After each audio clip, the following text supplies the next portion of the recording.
Hi, kamusta mga chong, and welcome po dito sa ating channel. It's another live again dito po sa ating show, no? At before we start, I just wanna say hi po sa ating mga Pilipino sa Pilipinas.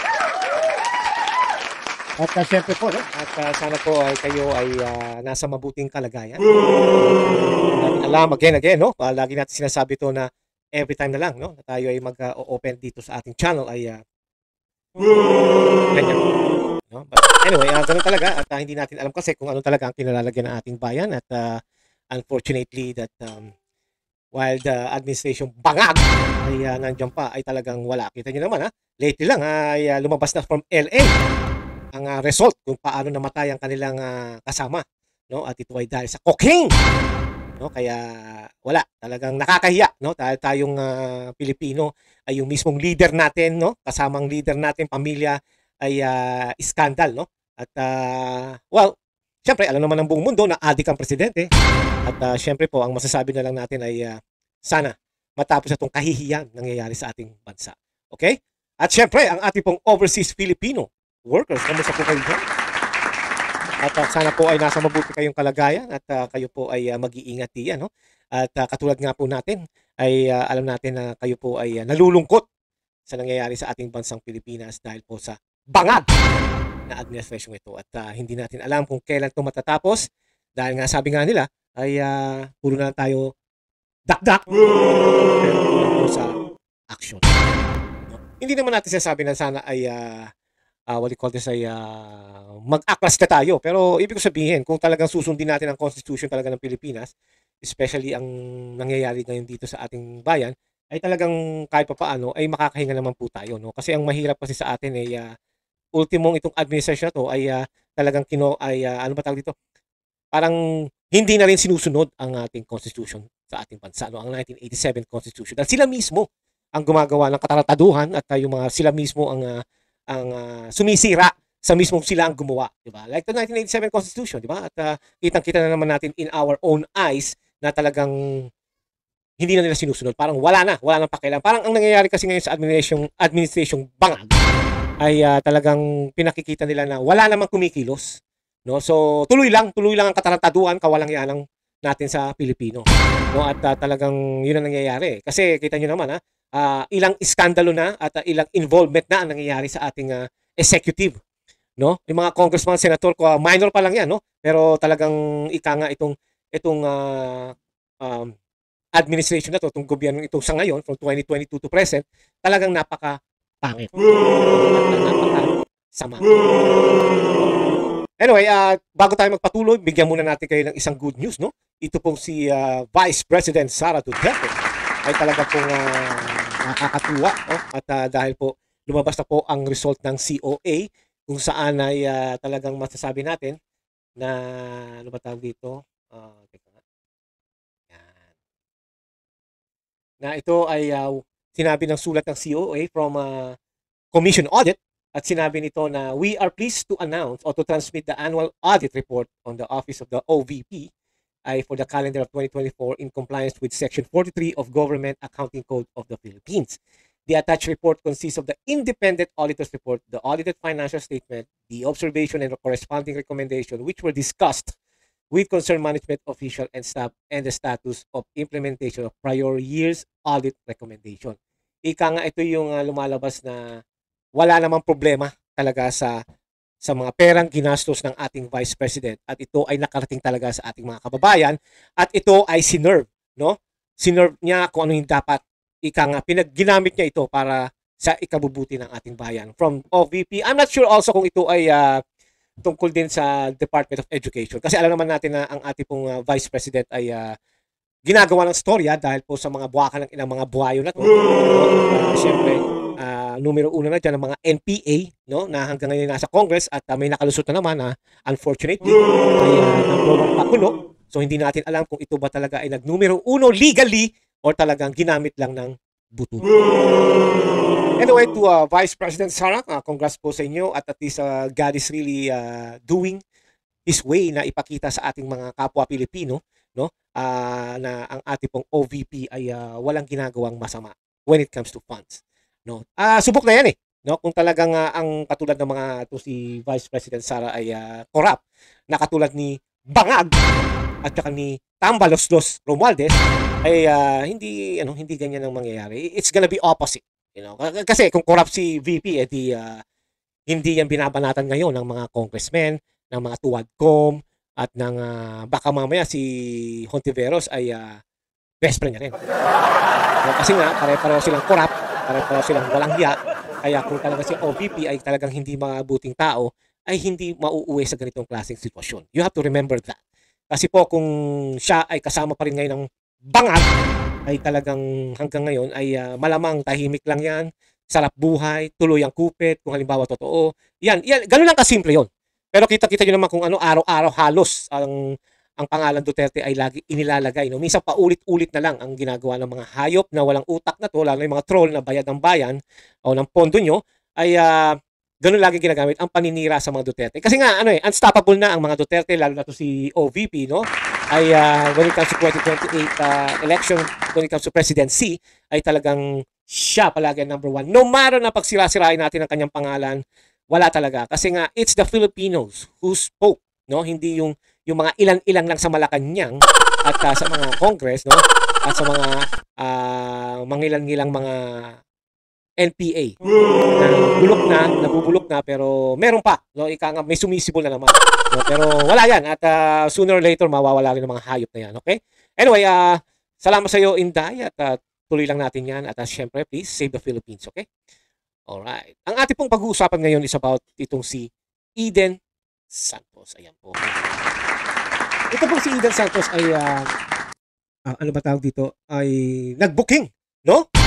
Siya ay binuking niya ang isang Unclear Dilawan Castro, kung saan ay ipinakikita ng De Castro na yan kung ano raw ba, kung totoo ba, o kung ano bang mga program na ipinakikita niya tungkol sa pamahalang bangag.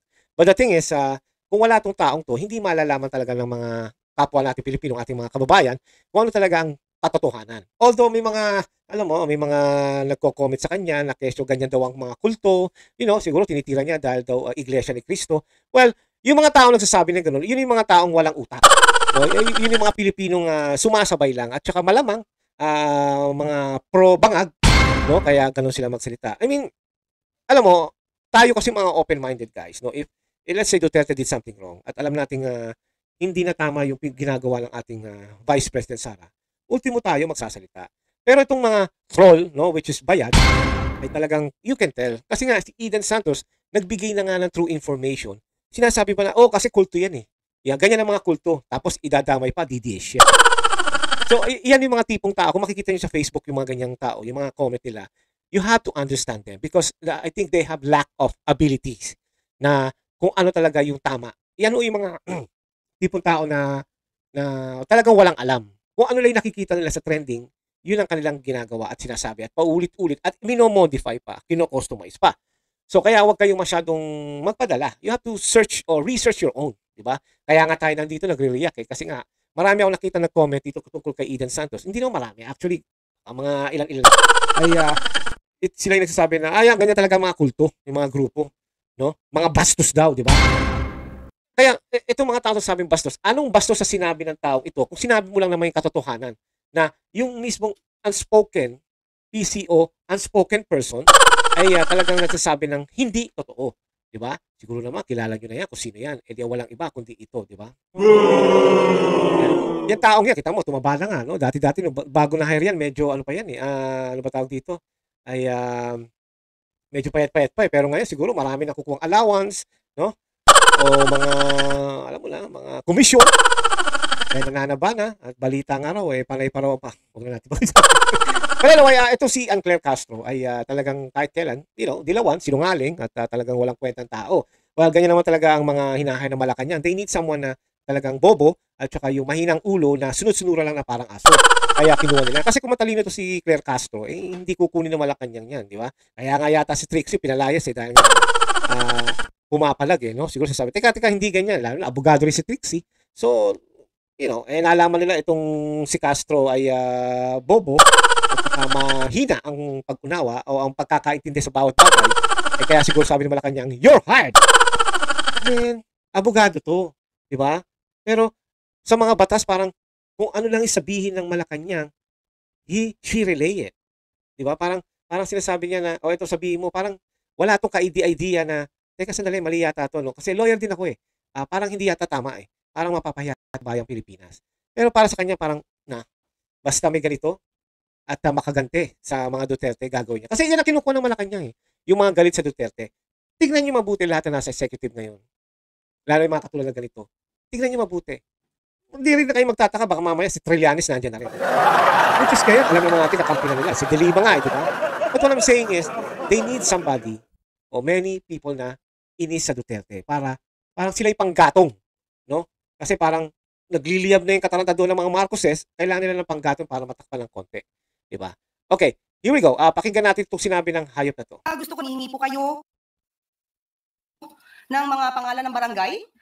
Napakarami po at hindi ko po ito mababasa sa inyo. Mauubos po ang araw natin kung babasahin ko sa inyo bawat isa. So ibibigay ko na naman sa inyong opisyal, barangay. Napakarami po at hindi ko po ito mababasa sa inyo. Mauubos po ang araw natin kung babasahin ko sa inyo bawat isa. Actually, wala. Wala namang dapat, wala namang dapat, hindi niya naman dapat sabihin lahat eh. Di ba? Hindi niya dapat sabihin. At least magbigay man lang siya ng sample ng barangay na halimbawa, Barangay Tagay. No, ito po ay sa Quezon City, Parañaque, or Manila. No, sabihin natin na sa San Antonio.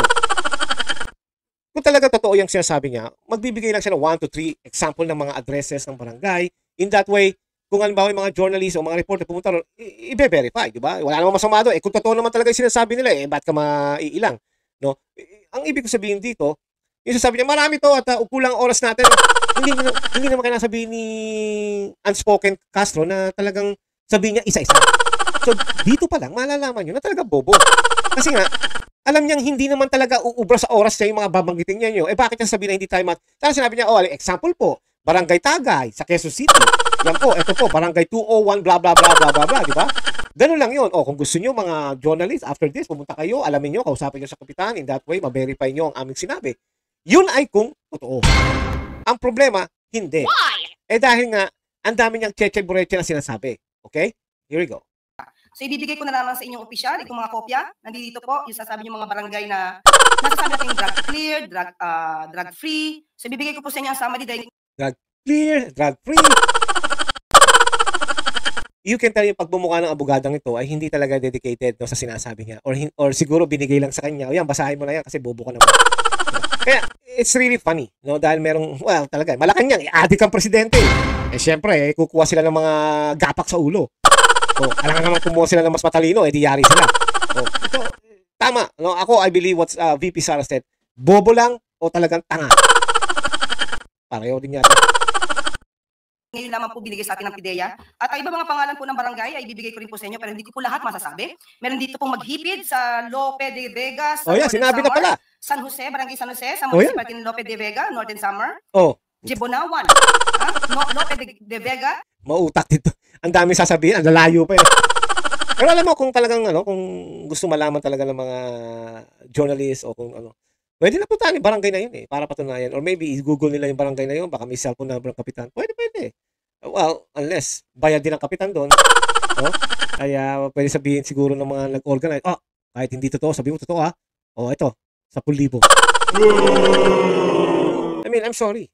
Kung ginaganon ko mga kapitan ng barangay, hindi ko naman nila lahat. Pero usually ganun Diba? Pag total, sasabihin na, wala naman, hindi ka naman pag-aksay ng panahon niya. Ito na 10,000. Basta pag tumawag sa'yo si Eden Santos, sabihin mo, drug-free dito kahit nakita mo yung isa nagtutulog. Diba? Alright. Northern Samar at nandito po yung ibang mga pangalan. So, ibibigay ko na naman sa inyo at magbibigay lang ng address. Samar, isa lang. Hindi pa ginawang 3, diba? Para po magkaroon kayo ng konting detalye. At yung iba po na gusto niyo pa po ng detalye, maaari po nyo itanong mismo sa PIDEA.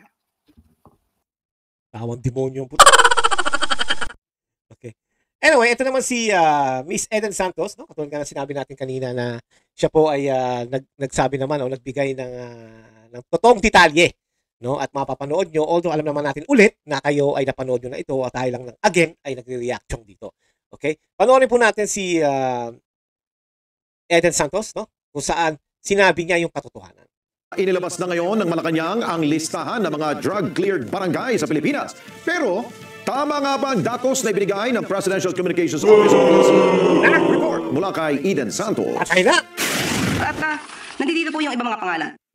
Sa wakas ay nagbigay na ng listahan ng Malacanang ng mga pangalan ng mga barangay sa bansa na idiniklarang drug-cleared ng administrasyon ni Pangulong Ferdinand Marcos Jr. Sa press briefing sa Malacanang ay sinabi ni Presidential Communications Office Undersecretary Claire Castro na ngayon lang ibinigay ng Philippine Drug Enforcement Agency o PDEA ang nasabing listahan. So ibibigay ko na lamang sa inyong opisyal itong mga kopya. Nandito po yung sasabi yung mga barangay na nasasabi nating drug-cleared, drug-free.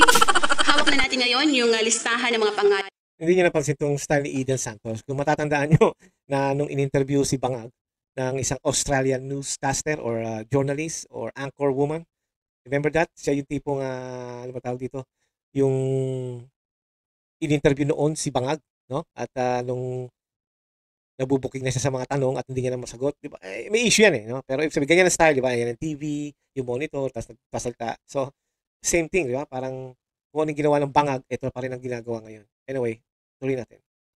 Ng drug-cleared na mga barangay nationwide ayon sa Presidential Communications Office o PCO sa pamamagitan ni Undersecretary Claire Castro. So tinignan natin yung mga listahan.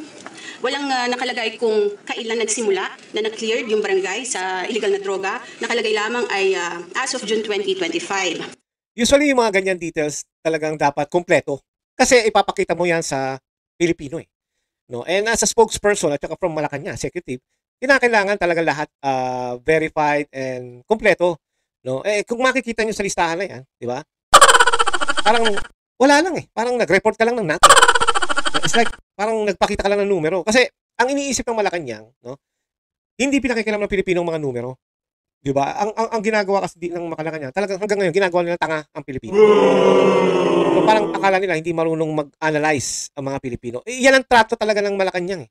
Kitang-kita mo naman ang ginagawa nila sa Pilipino. Parang up to now, they're still thinking that Filipino are stupid. Diba? Kasi kung ikaw yan, binigyan ka ng ganyang papel, ang dami mo ng tanong eh, saan to? Ano tong 1,300 something? Ano tong 576? Saan?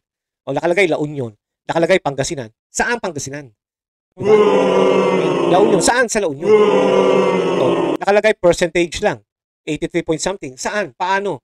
And who verified it? Sino pa dapat may pirma? Halimbawa, pirma ni Kapitan Kolokoy. Diba? Sa Pangasinan, Kapitan Hapon. Oh, diba? At yung isa naman ay taga Ilocos Sur, Kapitan Singso.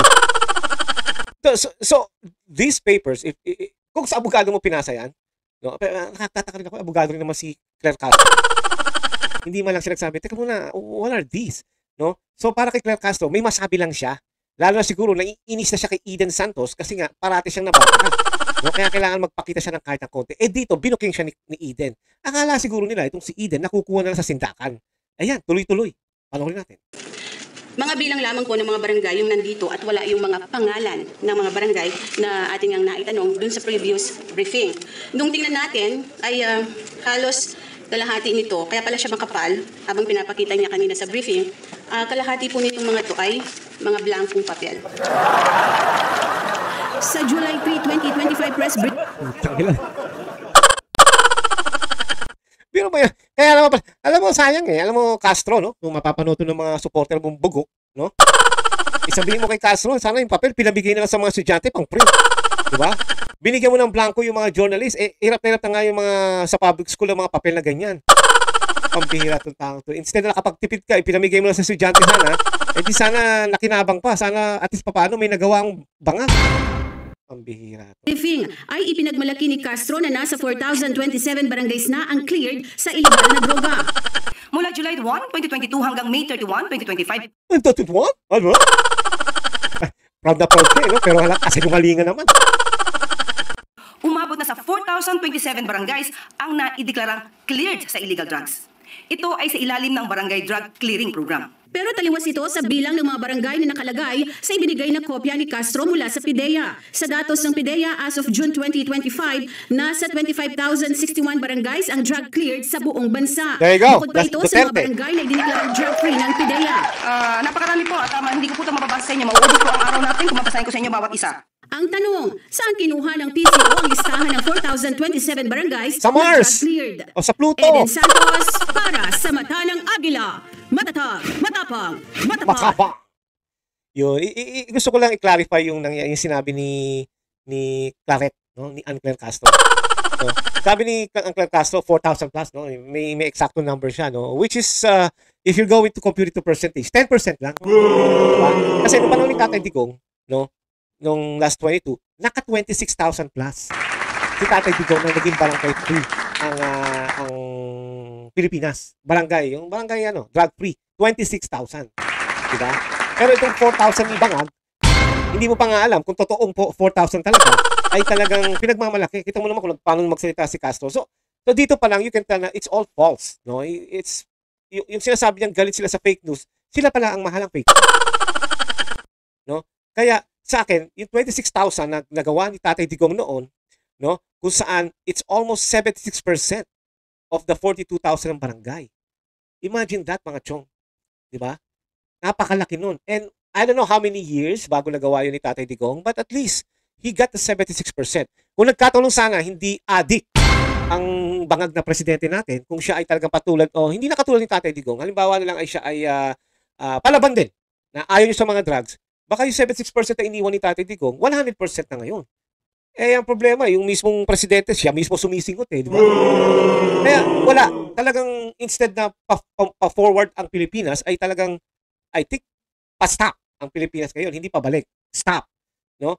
Hanggang sa bumaksak ang Pilipinas. Yun lang ang aking gustong i-analyze doon, no, mga chong. But anyway, since na nasabi na natin ito lahat, ang mga ginagawa ni Castro, no, ay parang talagang you can tell na puro kasinungalingan lang, di ba? Ano dyan po. Kaya ang akin lang masasabi rito ay parang ang pinalalabas niya na ang Bangag administration ay marami nagawa. Which is, kung ito ay totoo, talagang ito talaga ang legit na nagagawa ng Bangag administration. Yan. Yan ang talagang nagagawa ng BBM administration. Report blank, nothing follows, di ba? Palakpakan po natin ang Bangag. Yun ang ibig ko sabihin.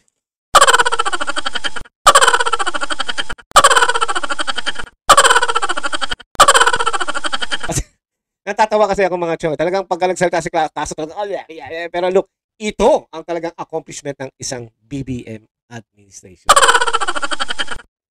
Anyway, kaya ako na po pinangyay, talagang totoo naman na ito. Kayo, magpakita kayo, magpalagay kayo ng imak. Huwag nyo sa akin sabihin na sila po ay namigay sa magsasaka, sila po ay namigay si Bangag ng kapirasong yero sa Laurel, Batangas, sa Talisay, Batangas. So, kahit yata asong malaking mataba, hindi makakasya doon, di ba?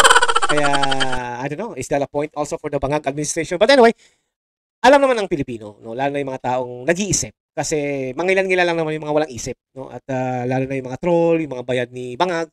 Yan lang naman ang nagpapaano sa social media, nagpapalabas sa social media. At ang katotohanan talaga ay nakikita naman in actual. Parang ano yan parang yung ginawa ni Butod, Lisa Marcos Araneta. At kunyari wala siyang no say sa nangyari sa LA. But look what's going on na. Lumabas na yung balita na namatay sa cocaine. No? At open pa ang case na to, hindi pa close. No? And I have parang naiisip ko, parang naiisip ko tuloy, is that the reason why they wanna go to United States again? Alusot lang nila yung kakausapin nila si Trump. Siguro kakausapin nila si Trump, but the thing is, kita mo naman ang ginawa ni Trump kay Bangag. Di ba? Instead na bigyan siya ng magandang discount sa tariff, ay nilakihan pa lalo. Talagang si President Trump ay proud sa isang Bangag, ay hindi ganyan mangyayari, malamang bawasan siya. Bakit nga ba? Kasi ibang country hindi ganyan Mas mababa. Bakit ang Pilipinas? 20% more. Anyway, nabanggit ko lang yan dahil nakita ko nga po yan sa news. Kaya sabi ko, wow. Kaya sabi ko, tataas na naman ang product dito ng galing Pilipinas. Kasi nga, yung 20% na dagdag na tariff, ay syempre, ibabawi nila yan sa deliver o sa item. Diba? Kaya, all I can tell is, walang ginagawang matino. O let's say, walang ginagawang magandang progress ang bayan natin because of the current administration. Yun ang totoo. Wala nang bullshit. No? At hindi ito katulad ng dati, no, na talagang ginagawa nila lahat. At hindi rin ito katulad, ako aminin ko na, hindi ito katulad ni VP na kahit na konti lang ang kanyang budget, ay talagang ika nga, para siyang nanay talaga, which is nanay naman talaga. Ibig sabihin, pinagkakasya niya yung budget na natanggap niya. No? at least nagagawa niya pa ng paraan matulungan ng ating ilang kababayan. Huwag na natin sabihin majorities dahil binawasan nga eh.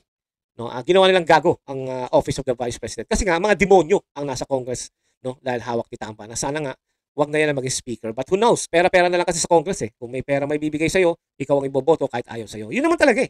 Diba? Kahit nga sa impeachment ni Sara, diba? Kaya sila bumoto dahil sa pera.